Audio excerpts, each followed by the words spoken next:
Hi everyone, welcome back to my channel. It's that time of the month again to do my TBR for the next month, which is April. It's ridiculous to think that we're going into the second quarter of the year. Absolutely insane. And I'm very excited because this month is a vacation month for me. I have a week where I get to be not at work and doing whatever I want. We're going to the beach. So I'm very excited about that. As always, if you're new here, I pick 12 books every month off of my physical TBR to read. I do have some books in my mind that I want to read on my Kindle. I do try to read at least 3 books on my Kindle every month, and that will probably be ones I save for vacation just so that I don't have to take books with me. And yeah, but I picked 12 books off of my physical TBR to try to get this gigantic amount of books down.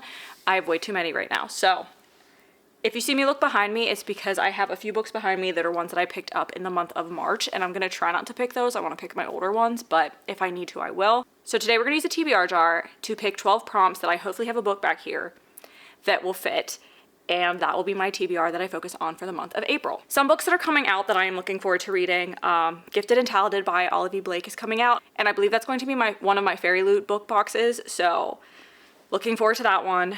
Abby Jimenez's Say You'll Remember Me is also coming out, and Emily Henry's Great Big Beautiful Life, which my sister will be buying both of those. But the 2 books that I'm really going to try to read are Fearless by Lauren Roberts, it comes out on the 8th, and Rewind It Back by Liz Tomford comes out on the 24th, and I have both of those pre-ordered. But I will choose one of them if it fits right, but I'm going to try not to, because especially the Rewind It Back, because it comes out pretty close to the end of the month. I'm now done talking, so we'll get right into it so that this isn't too long of a video.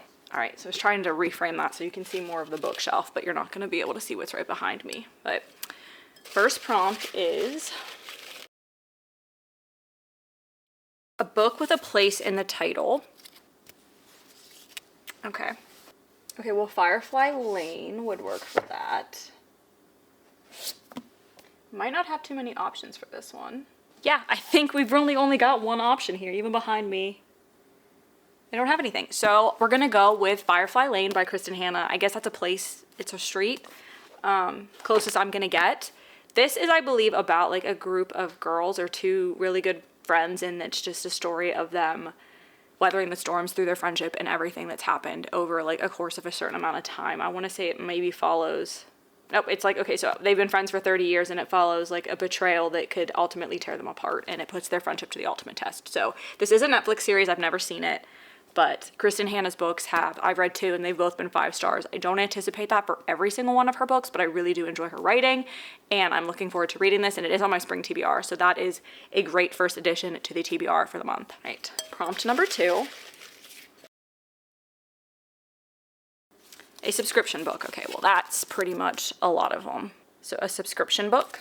Options up here, I Famous Last Words by Jillian McAllister. See Unspoken Things, The Favorites. I've really been wanting to read this, so that's a good option. The 13th Child. I do have Darling Girls, which does say that it's a book of the month, but I did not get that in a subscription. I got that secondhand from someone else. I have a few romance ones, but I do kind of want to read this, even though it's one of my newer ones. B.K. Borison's First Time Caller. And then I've got a lot of fantasy options. I have The Courting of Bristol Keats, Hannah Jane Luck, Goddess of the River, Gods Below, A Dark and Drowning Tide, Immortal, Until We Shatter, The Teller of Small Fortunes, Water, Moon, Starlight, Air, and that's it. So pretty much right here. And I should pick a fantasy because I have so many of them. So I think I'm gonna do that. I'm just not sure which one. Really want to read, I want to read all of these, so this is going to be kind of difficult actually. I think the 2 that I'm between right now are This Teller of Small Fortunes by Julie Leong and Hannah Jane Luck by Makana Yamamoto. This I know is like a heist-ish book, and this I think is like a cozy fantasy, so they're very different. It's a cozy fantasy about trying to find yourself and finding a family instead. Perfect for fans of Legends and Lattes, A Psalm for Wild Built, and The House in the Cerulean Sea. So yeah, this just looks really sweet. And kind of springy, like this. I get like really good spring vibes from this book, but then again, like this also. And I think, so this is like one last job, one last deal, one last target, the trillionaire tech god they failed to bring down last time. There's just one thing Edie needs to do, trust Angel again, which also happens to be the last thing she wants to do. What could possibly go all hamajang about this plan? And the definition of hamajang is a disorderly or chaotic state messed up, chiefly in a Predicative use. Oh, I want to read both of these. So this is Ocean's 8 meets Blade Runner. Why is this so hard? Like, I could read both of these books this month if I really want. I'm going to go with The Teller of Small Fortunes. We'll go, I think that one's older. So we're going to go with The Teller of Small Fortunes by Julie Leong. It's about Tao fleeing a troubled past. She's an immigrant fortune teller who roams the dusty countryside with only her mule for company, telling small fortunes for small prices. So it's a lonely life until she encounters an ex-mercenary and semi-reformed thief who recruit her into their desperate search for a lost child. Soon they're joined by a baker with a need for adventure, and of course a slightly magical cat. So it looks like found family, really cute. This does give me a lot of spring vibes. So we're gonna go with The Teller of Small Fortunes by Julie Leong for a subscription book. I'm trying to be decisive so that this isn't 40 minutes long. Number 3. This says an award-winning book. I have a feeling this maybe. Let's check. Okay, so no, it did not receive any awards.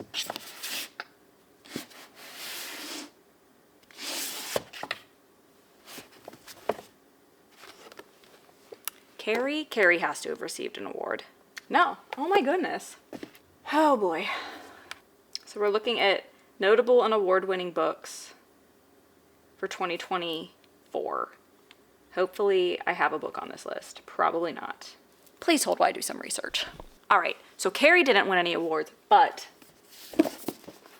Cujo did. So I am gonna read Stephen King's Cujo, which again, I think is on my spring TBR. This won the British Fantasy Award for Best Novel in 1982.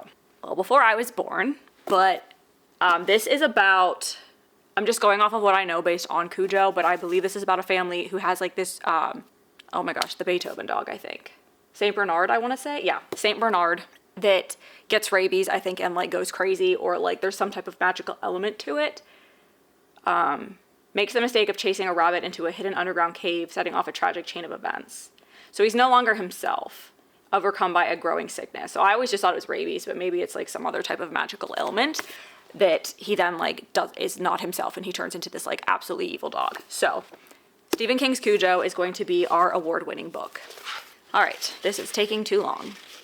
Book number 4. I do love doing this though, so I don't really care that it's taking long, and I will edit out most of it for you all, but I'm having fun. Ends in an even number of pages. Okay, now there are a few books I do know I want to read for a certain vlog for the month. So this one would work. So would this one. So this is 374 and this is 340. So these are both even number. It's a bonus chapter. So epilogue 2. So that, if you look at epilogue 2, it ends on an odd number. So we're just going to go with that. I think I'm going to go with Chloe Lisa's Once Smitten, Twice Shy for this, because I do want to read this month. And this will finish out this series for me. And I don't really have a romance on here yet. So we're going to go with this. And it is about the oldest, or she's a twin. She's one of the twins. So Juliet is one of the twins. And she's a hopeless romantic, has sworn off love. So she's kind of away in the last book. Something happens to her in the first book that causes her to like want to get away. So she does go to like Europe or something in the second book to get away from everything. So she keeps running into this gorgeous off-limits guy, Will, who knows his happily ever after is not on the horizon. But for the sake of the family business marriage is, resigned to the inevitable with no confidence, he can woo a wife, he can hardly say no when fate keeps handing him the alluring, unattainable woman he keeps crossing paths with. So this is fake dating to practice. And this is based off of, all of these books are based off of some type of Shakespearean tale, and this is Twelfth Night. So I did not know this was like fake dating, possibly like a little bit of marriage of convenience there, because it looks like that might be where it ends up because he needs to get married, but very excited for this. I love Chloe Lisa's books. I've loved the first 2 in this series, so I'm very excited to get to this one. All right, book number 5. Book I have been avoiding. And I actually already know which book I'm going to pick because I have been avoiding it, and it's probably one of my oldest books. I think Gwendy's Final Task and this are my 2 oldest books, and that is Ona Out of Order by Margarita Montemore. It's not that I don't think I'm going to like this book. I've just been avoiding it because I kind of bought it on a whim, and I'm like, I don't know that I'll love it, but I think it'll be enjoyable. From what I understand, it's about a woman who has like, she's at a crossroads in her life, I think. And then when the stroke of midnight, when she turns 19, she's trying to make a decision about what she wants to do. But like every year she keeps waking up in a different year in her life. And it's just kind of jumping to different parts of her life. And she's seeing like where she is at that point based on decisions she's made. So that's all I really know about it. It is a little bit of like magical realism, I think, which I do like. But it won Good Morning America, or was a GMA book club pick. So that has to mean something, right? But I have been kind of putting it off, and I do just kind of want to get to it. So it's not very long either. It's only like just over 300 pages. So I think we can do this. I think we can do this month. So book I've been avoiding. We'll go over all of them at the end too, briefly. All right, halfway through book number 6. Very interesting TBR so far. Kind of all over the place. I don't really have a hard fantasy yet though, so I do want to get something like that. A male author. Well, Stephen King, but I don't know that I want to read another Stephen King. I do want to read A Man Called Ove.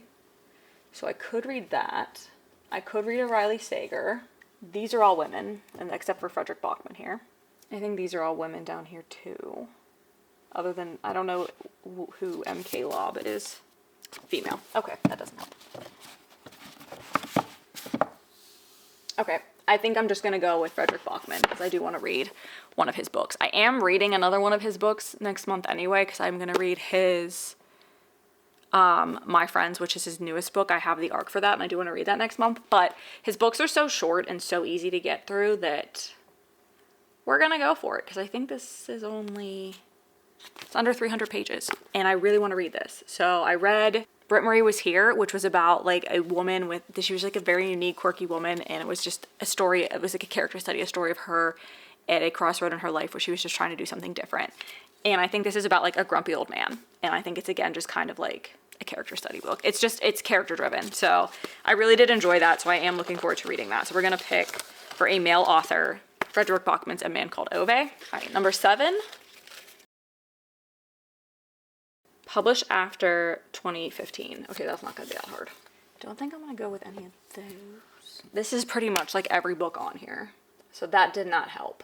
I'm going to go with Deep End by Allie Hazelwood. My sister just borrowed this from me and read it, and she was like 5-star read. And I love Allie Hazelwood, and I feel FOMO because everybody else has read this. So we're going to go with Allie Hazelwood's Deep End. This is a college sports romance between a diver and a swimmer. It is spicy. I think there's some like maybe questionable tropes, but I love Allie Hazelwood. This is the only one I haven't read by her other than her novella collection, which I'll get to until Mate comes out in November, which I already have pre-ordered. So we're going to catch up on Allie Hazelwood for the most part, and I'm going to read A Deep End because I have FOMO. And that will probably be one of the first books I read in the month, but... All right, number 8.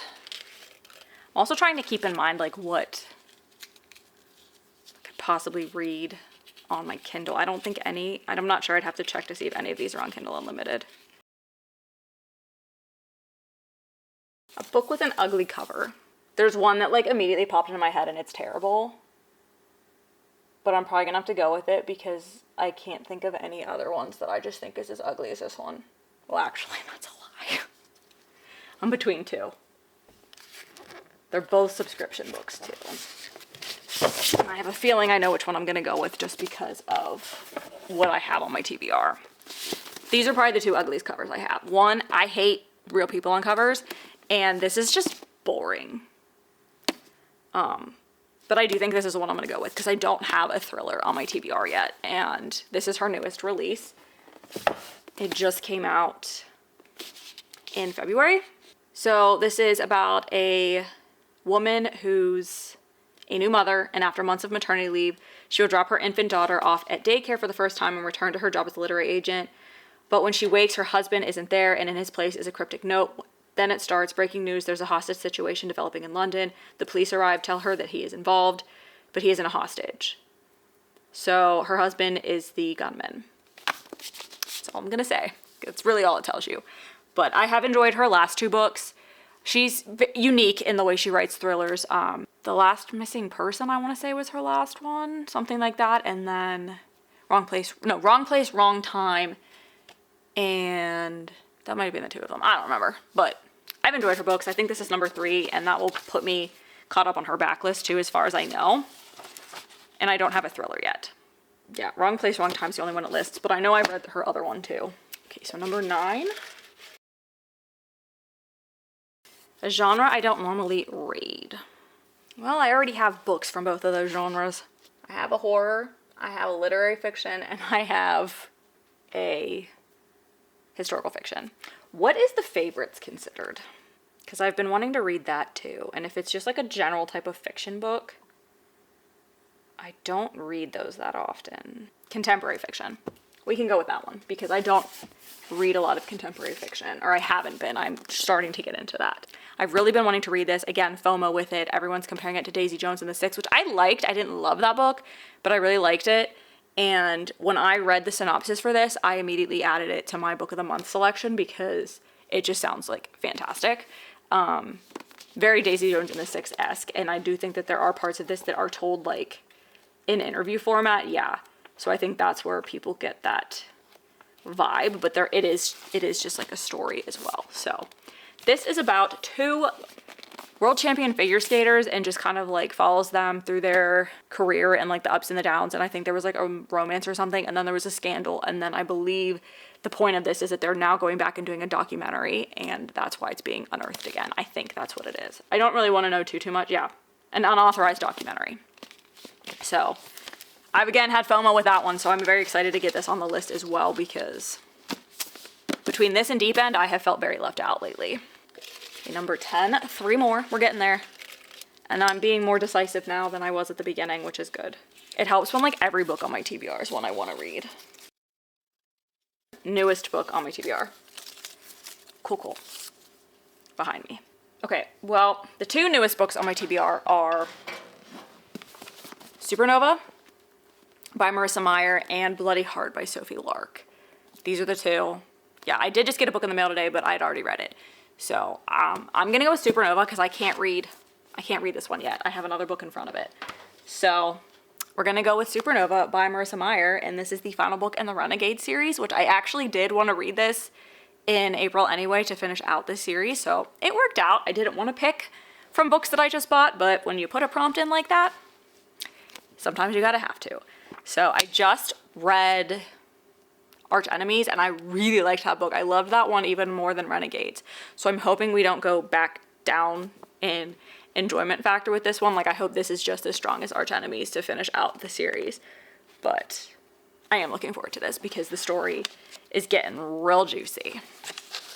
It is about a girl named Nova, and she is kind of stuck between 2 superhero groups, like the good one and the bad one. So the anarchist, which is like the bad one, those are the people she grew up with and she's trusted her whole life. And then she tries to infiltrate the renegades, which are like the good superheroes. And then she's now kind of stuck in between a rock and a hard place because she's not sure like which is the right way to go. And she's been making friends with some of the renegades and working on like one of their teams and everything, and she has feelings for like one of the people in the renegades. So there's like, that's confusing for her. And that's Adrian, he's in the Renegades, and he's also got secrets he's holding, and I think everything's going to just come to light pretty quickly at the beginning of this, and that's going to set the tone for how this ends. But I am very excited to get to that, and I did want to get to it in April anyway, so it's officially on the TBR, so it's not going to have to be an extra book, which is nice. Number 11. 2 more. I always get so sad when we get towards the end. I look forward to this every month. From my seasonal TBR. Okay. I've already picked a few off of that. This is the rest of my seasonal TBR. I have Never by Jessa Hastings, A Dawn of Onyx by Kate Golden, Unsteady by Peyton Corinne, Home Before Dark by Riley Sager, The Last to Vanish by Megan Miranda, Sally Hepworth's The Darling Girls, The 13th Child by Erin A. Craig, and Catch Me by Alexia Chase. And I kind of know which one I want, because I have an idea for another video that I may want to do. Like, part of me wants to go with A Dawn of Onyx, because I don't really have any fantasy. These are the 2 I'm between. Never by Jessa Hastings and A Dawn of Onyx by Kate Golden.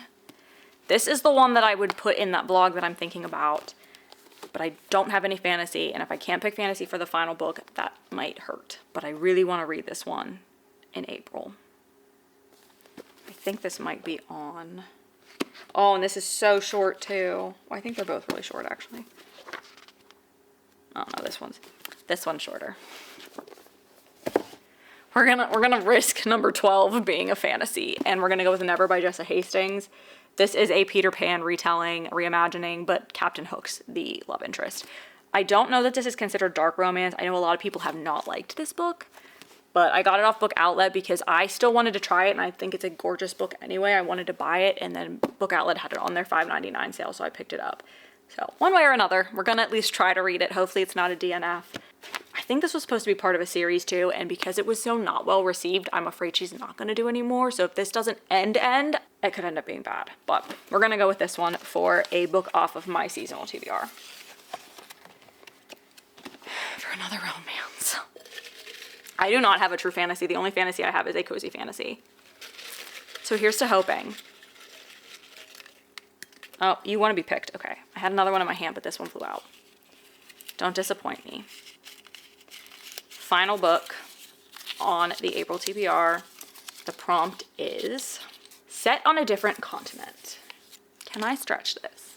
Like, can I make that like a not real continent? Like, that's a different continent, right? Because I think these are all fake places. I mean, they have to be fake places. They've got like dragons and shit in them. This is Tokyo. I don't know if this is a real place or not. I can also, I don't really want to start another series, but I could also go with Stalking Jack the Ripper because I'm sure this takes place in London because that is where Jack the Ripper was. Also go with 10,000 Stitches because I think this also takes place. Did this take place in London? I think this took place overseas. Oh, no, tell me this doesn't take place in Hawaii. That I don't think counts even though it's not continental US.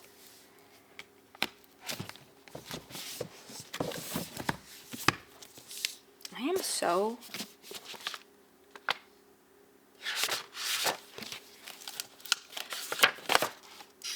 That's a fake world.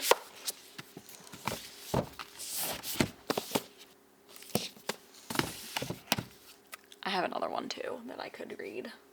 There's two actually. I knew that took place in the US. I don't know why I tried that. Under Lock and Key takes place in Scotland, I think. And I Did Something Bad takes place in India, I want to say. Beautiful Ugly also, I think, takes place overseas. All right, these are the three I think I'm stuck on. And I really think I am just going to go with this one because I don't want to start a new series. And I don't think that starts a new series. I'm not trying to do that to myself right now. I just spent a month trying to read series. So we're going to go with Watermoon by Samantha Soto Yambao. That could have been completely wrong. So this is on a back street in Tokyo, lies a pawn shop, and not everyone can find it. Most will only see a cozy ramen restaurant, and just the chosen ones, those who are lost, will find a place to pawn their choices and deepest regrets. Life choices and deepest regrets. Hana Ishikawa wakes on her first morning as the pawn shop's new owner to find it ransacked, the shop's most precious acquisition stolen, and her father missing. And then into the shop stumbles a charming stranger, quite unlike the other customers, for he offers help instead of seeking it. Together they must journey through a mystical world to find Hannah's father and the stolen choice through rain puddles hitching. Okay, so this does take place in like a mystical world, but the pawn shop's in Tokyo, so we're gonna make that work. It's my TBR, and I want some type of a fantasy, and I need to read some of these subscription books. So, all right, let's go through these one more time in no particular order because they're all out of order now. Speaking of that, a book I have been avoiding is Una Out of Order by Margarita Montemore. A book that takes place on a different continent, Watermoon by Samantha Soto Yambao. Yambao, I was right. For a subscription book, I chose The Teller of Small Fortunes by Julie Leong. For a genre I don't typically read, I chose The Favorites by Lane Fargo. For a book with an ugly cover, I chose Famous Last Words by Jillian McAllister. For a book off of my spring TBR, I chose Never by Jessa Hastings. For a book published after 2015, I chose Deep End by Ali Hazelwood, published a month ago. For a book that ends in an even number of pages, I chose Once Smitten, Twice Shy by Chloe Leese. A book with a place in the title, I chose Firefly Lane by Kristen Hanna. For an award-winning book, I chose Cujo by Stephen King. For a male author, A Man Called Ove by Frederick Bachman. And for the newest book on my TBR, Supernova by Marissa Meyer. So 12 books for the month of April. Very excited about this. Like a little upset about how little fantasy I've had because I've been reading a lot of fantasy this year. That has been like my #1 genre. We are getting into the warmer months, so that will start to shift probably.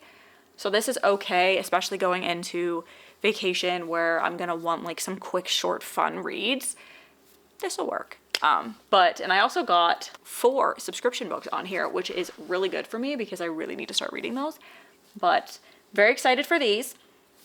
And let me know what you'll be reading in April. If you've read any of these, let me know your thoughts, opinions. Also very proud of myself for I don't think I'm starting any series other than possibly Never.